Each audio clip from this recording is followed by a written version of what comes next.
Kai Cenat, after his disappointing celebrity game last year, gets to go again, and he was crashing out before the game even started because he wasn't starting the game.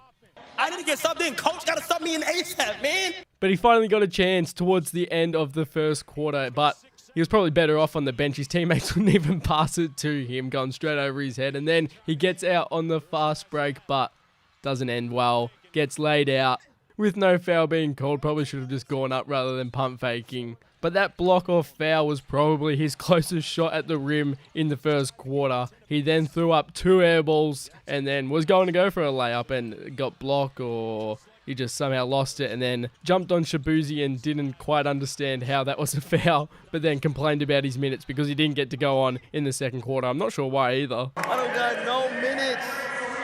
I need some minutes, bro.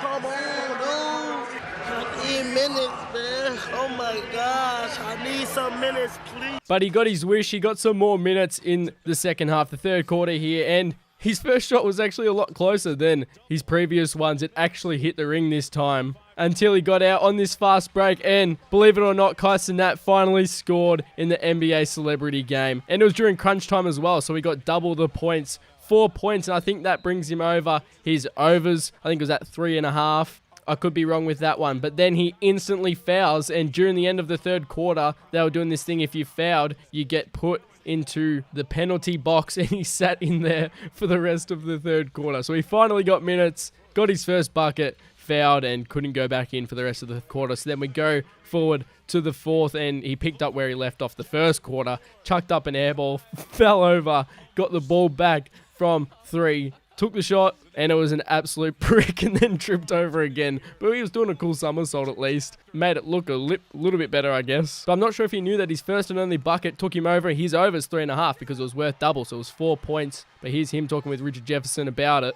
I scored a bucket. That's all I needed. I just need 2 for the parlay. No cap. Yeah, shout out to everybody at home. I got to get y'all that bucket. Don't worry about it. But what about the people that took the under, Kai? Oh, I don't care about them. It's not about them today. It ain't about them today. I got to get this bucket right here, man.